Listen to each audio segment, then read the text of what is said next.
Hey team, so here's the first of a couple of videos that I'm going to show you or give to you so you can use them. And this one is on the Civil War, the end of it, and the way forward. So mostly centers around the Kronstadt Rebellion, and then the next video will probably talk more about the new economic plan. So we're going to jump right in.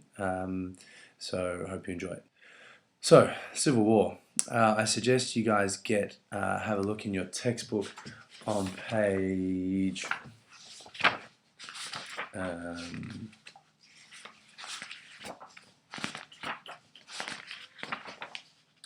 page 140. It gives you a good timeline of the things that were happening in the Civil War. But basically, what you need to know is that pretty much the fighting ended by the middle to end of November in 1920.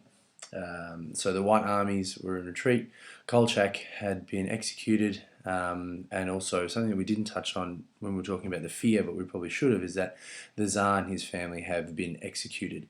So there's really nothing left in the way here for the Bolsheviks. They've conquered international forces, they've destroyed internal rebellion, and so now they seem to have, hopefully, a clear path forward, but it's not necessarily the case. What's interesting to note here is that at the end of the Civil War, the Bolsheviks decide to continue war communism, and it still remains their key economic policy. That becomes a real sticking point. A lot of people in the country at the time could put up with war communism, considering that they're in a war, but saw no point to it and became very, very frustrated with the Communist Party and the Bolsheviks once the Civil War was over. More so than anyone was probably the Kronstadt sailors. You might remember these guys. They're a bunch of pretty hardcore sailors, pretty hardcore revolutionaries as well, anarchists, Bolsheviks, a whole mess of kind of political backgrounds, even some SRs, and they're in a little kind of island, I suppose, off the coast of Petrograd. These guys help remove the provisional government. They were pretty big in consolidating of power in the early days of October, and also they helped with the Civil War. Trotsky famously called them the reddest of the red. So these guys are hardcore revolutionaries on the idea of communism.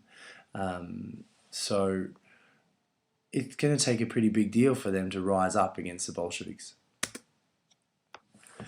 How it all begins is they start to hear some rumors about how the workers are being treated in Petrograd. So they send a delegation of people down there, and when some of the sailors get there, they see the horrible conditions that people are working in, like the almost forced labor camps, basically, with the militarized work places and all that kind of stuff. They also hear rumors of the Cheka using firing squads or killing squads to get people to work harder and longer hours. Now, this isn't true, but this is the rumors that they're hearing.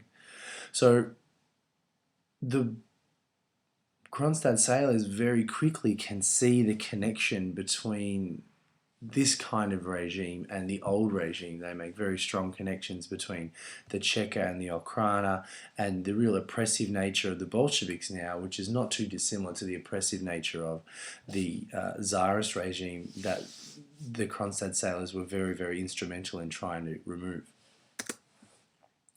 So the details of the uprising: basically on the 1st of March, thousands of these sailors meet in Anchor Square in Kronstadt, and they decide that they are going to, really take back the power. They're going to start a next revolution. They call for the end of war communism. They're making calls for new elections, with chants and banners like "Soviets without Bolsheviks." There were Bolsheviks that came to speak to the sailors, but to really no avail. They came to kind of talk them out of this rising up, but that just was not effective at all. So it's at this point that the Communist Party and Bolsheviks have to make a swift decision about what to do about these Kronstadt sailors. So what do? Well, they return with a swift and brutal response. They see this as no point of negotiation. This has to be stopped, it has to be quietened, and we are not going to negotiate with these people. Okay? What does that mean? Well, it means that the Bolsheviks have to act quickly. Within a couple of weeks, they know that the ice that is between Kronstadt Island and Petrograd is going to thaw out, which means it's going to become like a body of water, so they won't be able to get their army across, and they know that they need to stop this revolution now. So they send in the Red Army. The sailors of Kronstadt are very, very good fighters, they're very good soldiers, and they hold out for a week, but ultimately are overrun by the Red Army. You can see, I think in your textbook, as well as online, there's these really quite brutal pictures of thousands of just dead bodies lying on the ice. Ultimately, there's 10,000 Red Army soldiers killed, 5,000 Kronstadt sailors are killed. Of those, nearly half of them are executed. A further 7,500 are imprisoned and sent to labour camps and really just treated quite badly. And so it doesn't end well.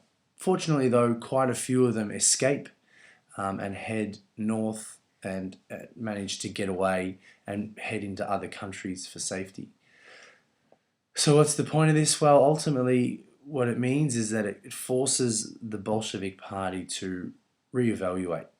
It forces the communists to think, what are we doing here? These are the reddest of the red. These are our staunch supporters, and they're rising up against us. Maybe we're off the track here. So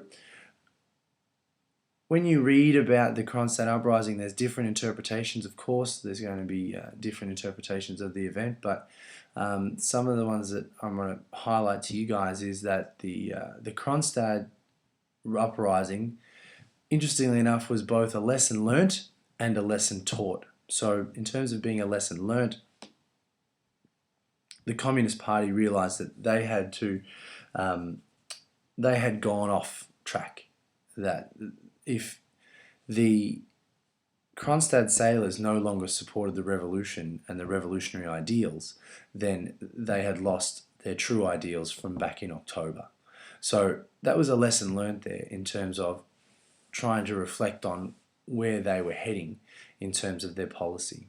Also, it was a lesson taught because this was a clear message to everybody in Russia that this party will not stand for counter-revolution.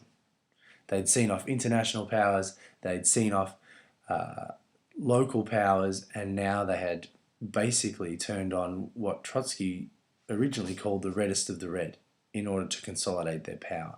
So people saw the lengths that the Communist Party was willing to go to consolidate their power. And some people will see that as turning on their own. There is the idea that this was the breaking of their last true connection with the working class. This was the last straw, really, of those original October ideals, the dictatorship of the proletariat. It's no longer that. It's now just the dictatorship of the Communist Party. Others see it as necessary to survival of the revolution, and that this further annoyance or uprising was another hurdle that the communists had to overcome in order to get the power to create their ideal society. So, in short, the ending of the Civil War and the continuation of war communism leads us to the Kronstadt Uprising.